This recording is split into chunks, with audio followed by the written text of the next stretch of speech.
దేవుని నామానికి వందనాలండి. మరి జాషువా భాష గారికి, సిస్టర్ గారికి, ఇక్కడికి వచ్చిన అందరికీ కూడా వందనాలు తెలియజేసుకుంటున్నాం. మరి ఈ ఆల్ నైట్ ప్రేయర్ స్టార్ట్ అయిన దగ్గర నుంచి కూడా ఇక్కడికి వస్తున్నామండి. అయితే గతంలో కూడా మేము చూసేవాళ్ళం, ఇంటి దగ్గర ఉండి మన హైదరాబాద్ వెళ్ళాలని ఎన్నిసార్లు అనుకున్నాం కానీ వెళ్ళలేకపోయాం. అయితే మేము కొద్దిగా షూరిటీలు అవి పెట్టడం వల్ల ఇల్లు కూడా కోల్పోయామండి 2022లో. ఇద్దరమే ఉద్యోగాలు చేసినా కూడా ఇల్లును కూడా కాపాడలేకపోయాం.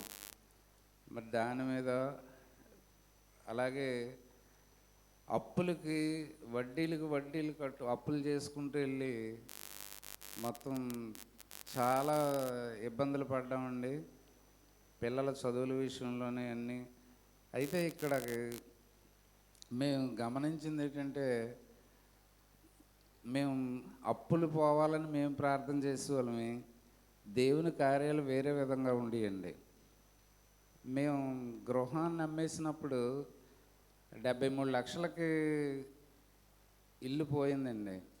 కానీ మా పాప విషయంలో, మా పెద్ద పాపకి MBBS సీట్ ఇచ్చారండి దేవుడు.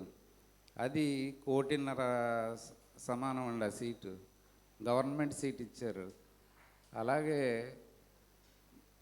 నేను ఇంకా మేము అప్పులు పోవాలని ఇల్లు అమ్మిన తర్వాత ఇంటి చుట్టూ జనాలండి. తెల్లవారేసరికి గేట్ మేము లెక్క ముందే అప్పులలో వచ్చేవారండి ఇంటికి.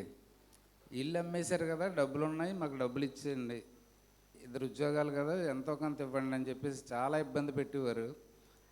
అది మేము ఇక్కడ ఆల్ నైట్ ప్రేయర్కి ఒక 2 సంవత్సరాలు ఇబ్బంది పడ్డామండి. ఇక్కడ ఎప్పుడైతే ఆల్ నైట్ ప్రేయర్ పెట్టారో అప్పటి నుంచి ఇంటి దగ్గర కూడా కుటుంబ ప్రార్థన చేసుకోవడం మొదలుపెట్టామండి. ఆ కుటుంబ ప్రార్థన, ఈ ఆల్ నైట్ ప్రేయరు, ఎక్కడ ఆల్ నైట్ ప్రేయర్ ఉన్నా మళ్ళీ ఇంటి దగ్గర చూడడం, ఇలా చేయడం వల్ల అయితే ఇక్కడ మేము తెలుసుకుంది ఏంటంటే, మా గురించి ఎవరో పాస్టర్ గారు ఎవరెవరో ప్రార్థన చేయడం కాకుండా మా కుటుంబం గురించి మేమే ప్రార్థించాలి. మా పిల్లల గురించి కానీ, మా గురించి కానీ, మా సమస్యల గురించి కానీ అని ఒక సత్యాన్ని మరి జాషువా బ్రదర్ గారు వాళ్ళు తెలుసుకున్నామండి.